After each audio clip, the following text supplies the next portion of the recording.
Laurie Fels a été tuée sur la route en novembre 2021. Elle avait alors 19 ans. Sa cousine est décédée en même temps dans cet accident. Sa cousine est décédée, elle, sur le coup. Laurie, elle, s'est battue pendant 2 semaines avant de mourir à l'hôpital. C'était la première sortie de Laurie à ses 19 ans. Ses parents, Jean-Luc et Sonia, veulent qu'elle ne soit pas décédée pour rien. Jean-Luc, votre fille était un peu plus tôt donc casanière. C'était pour ça qu'elle faisait sa première sortie. On est 1 an après, pratiquement 10 mois après. Comment vous vous sentez avec toutes les épreuves que vous avez traversées face aux procédures administratives, financières, les hôpitaux? Comment vous vous sentez aujourd'hui? Là, on se sent toujours très mal parce que on voit qu'il y a une lenteur au niveau des procédures pour le procès.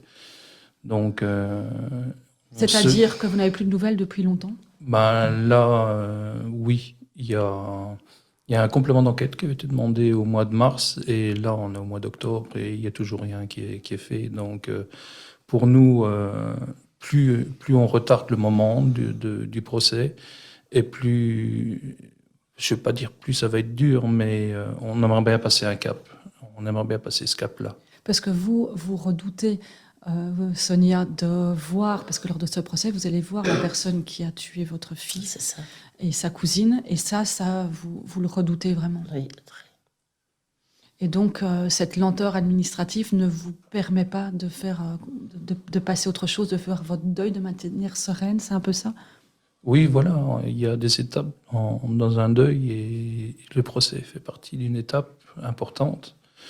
Parce que, bon, il faut que la personne responsable soit au moins sensibilisée à ce qu'il a fait parce que, et punie. Alors comment ça va être les fêtes de Toussaint maintenant aussi, et puis les fêtes, autant de moments difficiles à passer. Sonia, les fêtes de Toussaint, vous les redoutez? Oh oui, très. Parce que vous vous dites que c'est la première fête, c'est ce que vous me disiez tout à l'heure en aparté, Ouais. c'est la première fête des morts de Des morts. votre fille, Voilà. et c'est pas C'est pas la logique des choses. Et c'est pas la logique des choses. Et puis aussi, il y a une autre date qui vous a été imposée, qui a été cruelle. Ça, ce serait peut-être bien que vous nous en parlez, Jean-Luc. Oui, la date du 6 décembre, c'est le jour où on l'a enterré. On vous a imposé cette date. Oui, on n'a pas eu trop le choix. Donc, avec tout ce qui s'est passé, c'était la date qui était prévue. Donc, pour nous, toutes les années qui vont venir, ça sera une date qui va être compliquée. On a 2 petites filles encore là. Vous avez deux petits-enfants, et donc ce 6 décembre, pour des parents qui perdent un enfant, vous vous dites ça manque un peu d'humanisme comme choix de date. Oui, oui, ça manque d'humanisme parce que les Saint-Nicolas ne seront plus jamais pareils, quoi. Ça, c'est certain. Et il y a un message que vous voudriez faire passer. Si vous êtes là aussi, c'est pour dire ça nous est arrivé à nous. Mais ça peut arriver aux autres aussi, à d'autres parents.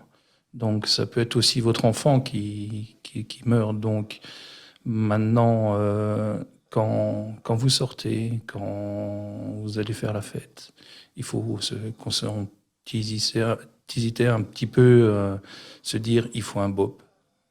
Il faut un Bob, et vous trouvez qu'on est encore très loin dans la démarche. Vous regardez les statistiques encore il y a peu à longtemps, et qu'est-ce que Oui, vous disiez? j'ai vu il y a 2-3 jours, il y avait une campagne BOP. Donc, il y a eu 85% de tests négatifs, donc c'est très bien. Mais ce qui n'est pas bien du tout, c'est les 15% qui restent, qui sont positifs.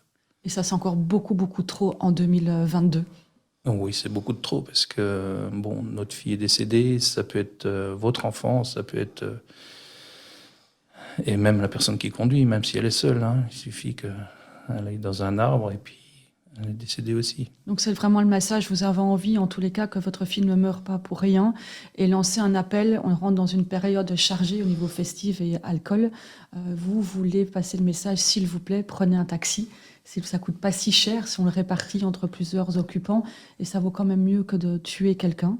Oui, voilà, parce que c'est une destruction d'une vie, même de plusieurs vies, parce que il y a la victime, il y a celui qui a aussi tué, donc même s'il l'a pas fait exprès, sa vie est détruite.